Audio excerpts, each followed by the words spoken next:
Welcome to the Excel Still More podcast. I am your host, Chris Emerson. I'm here to encourage you in your walk with God. Thank you for joining in. Today's podcast is sponsored by Cunningham Financial Group. John Cunningham is a friend of mine and a brother in Christ, and he can help you with financial decisions and future planning. He's been a big help to me and my family, and I commend him to you. You can reach him at 205-913-1720. I am so thankful you're here, so let's get started.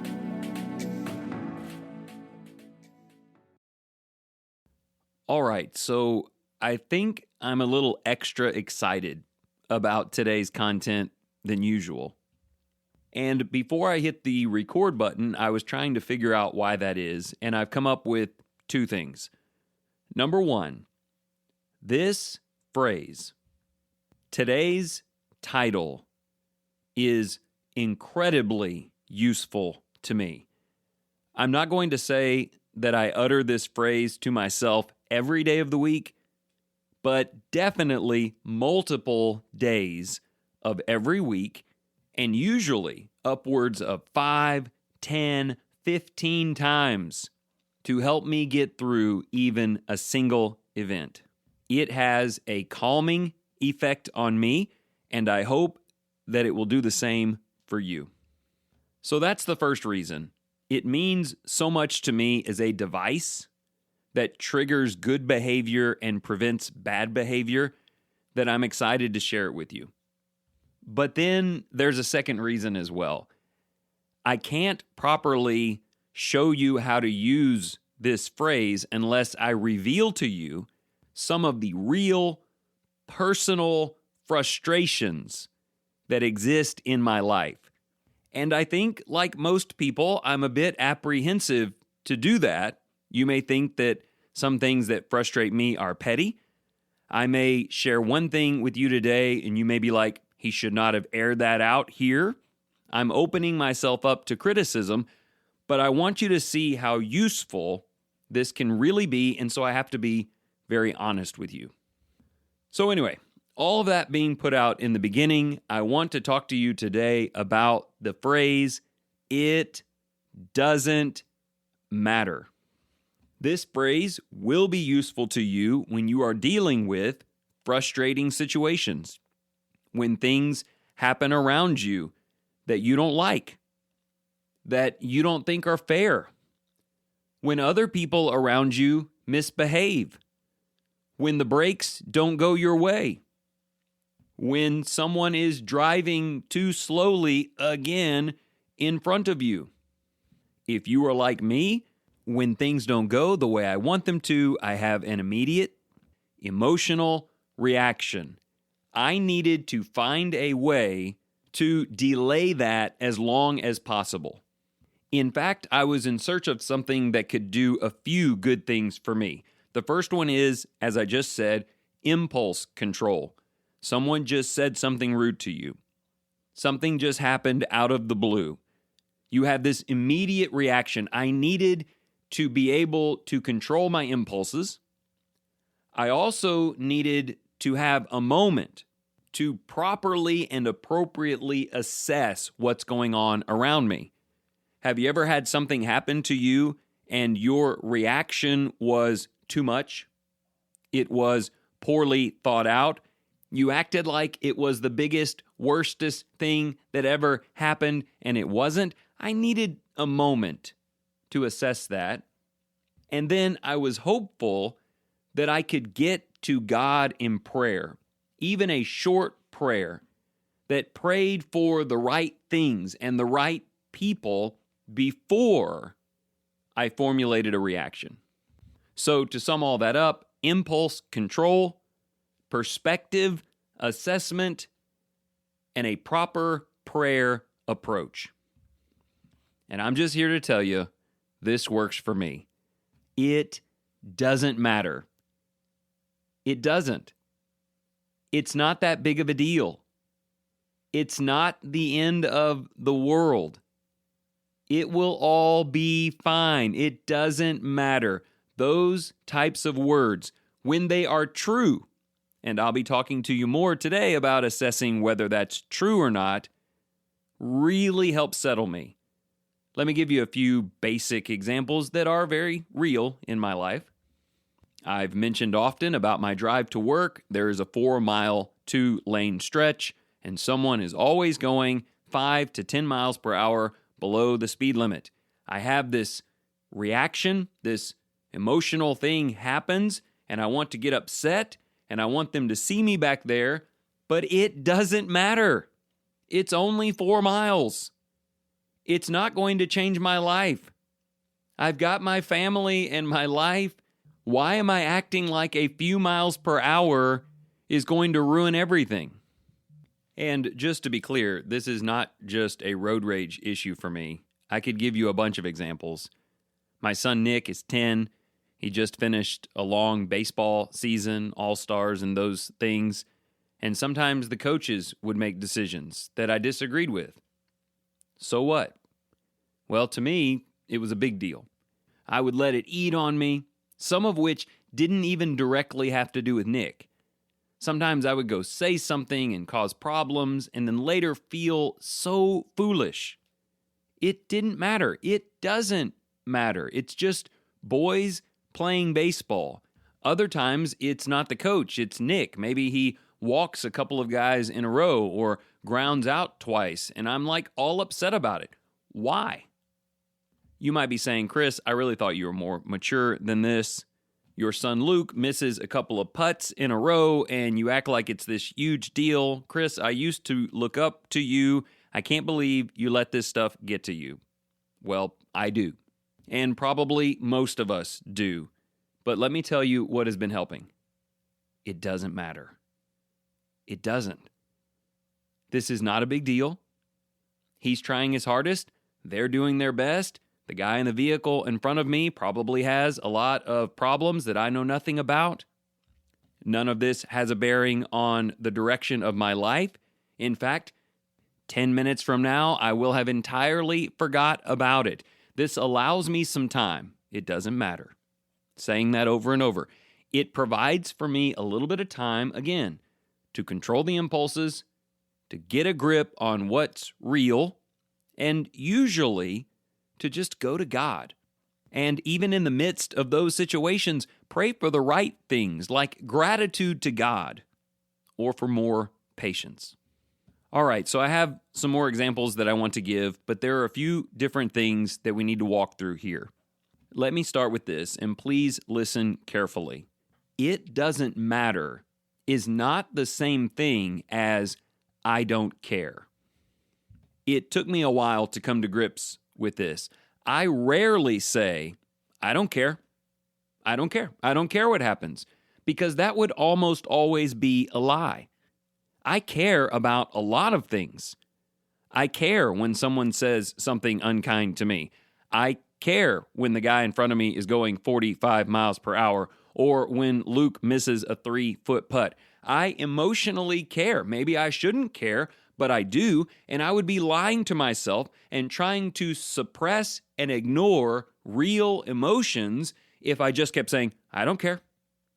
Doesn't bother me. Has no effect on me at all. Don't say that, because that is almost always untrue. To say it doesn't matter or it doesn't really matter, the thing about that is it's actually true. I'm saying this happened. I don't like it. I care. I'm affected by it. I'm frustrated, but it doesn't matter. It's not as big a deal as my own emotions are trying to make it. They're different things, and I want you to assess that and use one more often than the other. Let me give you an example that's personal to me, and I've tucked it here in the middle of the episode so that maybe some people who just peek at these podcasts won't hear it.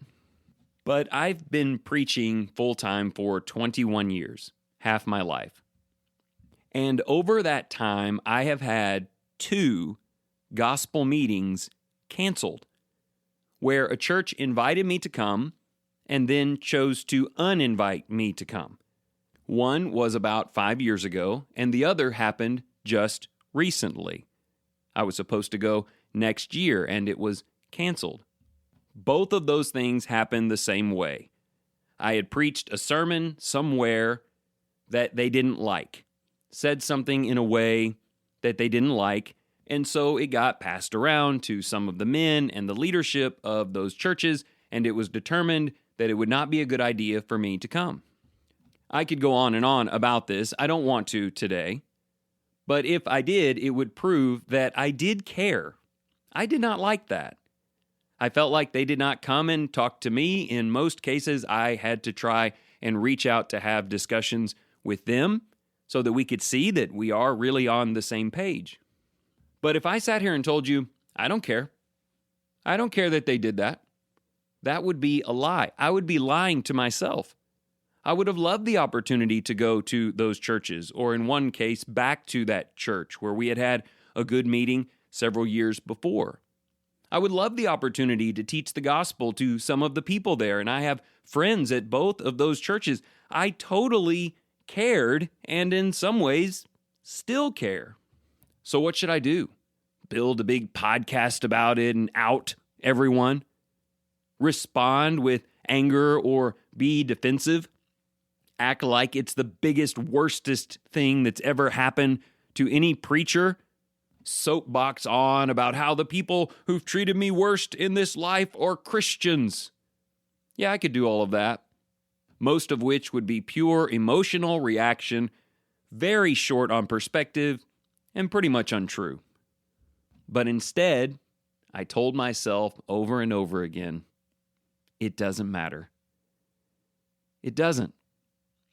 I still work here in Lindale, and I love working here.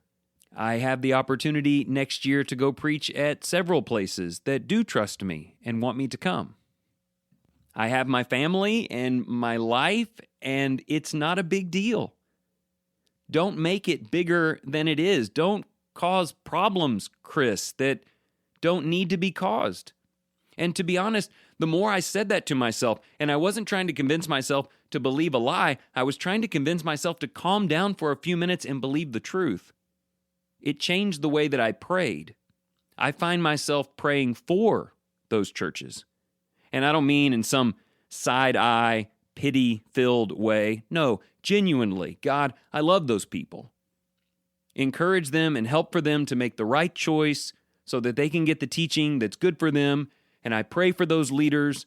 They're good men doing the best they know how. Like all of the prayers got where they needed to be because I was able to get myself back in at least the vicinity of where I needed to be. And it started with these 3 words. Do you think they can help you too?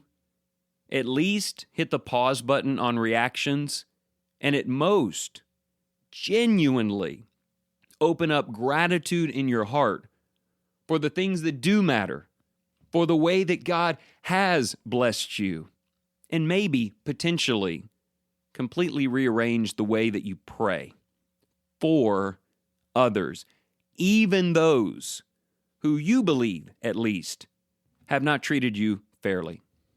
So if you are struggling to do this, if you try it this week and it's just not working for you, let me give you a couple of other things that I know will help. So before you find yourself in your next frustrated situation, it is very important that you have already pre-identified the things in your life that really, truly do matter. What are those things? What are the things that if you lost them, if they were damaged, if it got canceled, it would truly be a blow to your life? I can make a list of things like the health and safety and fellowship of my family, my relationship with the elders here at Lindale and the work that we're doing in this community, my own personal health and life and well-being. I could find my way through those things if they took a hit. In Christ, we can do it, but it would be things that really mattered and would have incredible emotional weight. And that leads me to incredible gratitude that at this moment, those things and others, the big rocks in my jar, at this moment at least, I am intensely thankful for God's blessings. So once I've got that, why would I let these other things bother me? Why would I behave as if someone who cuts me off coming out of Walmart is the same as one of my children getting sick? Why would I get as shook or frustrated or upset or have my countenance disturbed over both of those things when only one of them is super important to me and the other one isn't? You need to be clear with yourself and God about the things that truly matter in your life so that you will stop giving weight to the things that don't. Does that make sense? If you need help, go back a few weeks, listen to the jar of rocks and the 3 categories of rocks in your life, some of which we can totally do without, others of which we hope we never have to do without. Let me give you something additional that I've been doing lately to help identify the things that matter and the things that don't. Because I don't want to say, hey, it doesn't matter if it really does. I'm being honest with myself here. I don't want to convince myself to believe a lie. I just need to know what the truth is. And here is something that has helped. Ask yourself this question. Is this something I would pray for? Now, I understand that the way we all pray is different, and maybe there are things you would pray for that I would not, but this has been a big help to me. Would I pray for my son to shoot 3 under par in the tournament next Tuesday? Would I pray for my other son to rip 2 doubles in the gap? Would I take time in the throne room of God and request that the person in front of me take the next right and get off the road? To go to the gospel meeting example from earlier, would I pray that they all change their mind and invite me anyway? Would I pray that I get to go no matter what? My answer is no. I personally would not use time in prayer praying for God to give me any of those things. Maybe you would, and maybe it could give rise to another discussion. I'm praying for my kids to be safe, for them to be healthy, for them to shine as a reflection of Jesus. I'm praying for the well-being of the person in the vehicle in front of me, and that I pull my own act together and have more patience. As I told you before, I'm praying for those other churches and their preachers and elderships and members, that God just continue to bless them greatly. Can you hear the distinction in the 2 lists? The first list about hitting doubles and turning cars doesn't matter. But the second one, to me, does. It just doesn't do us any good to get all shook up and bent out of shape and emotional reactionary to everything that happens. I want you this week, the next time a problem arises, to be able to very quickly and honestly say, this is not a big deal. It's not really relevant to my life, except, get this, except that it presents itself as a test of my character, of my priority system, and of my trust in God. So try this. The next time something frustrating happens that is not life-altering, be controlled, be appropriate, and maybe even with a little smile on your face. Say these words. It doesn't matter.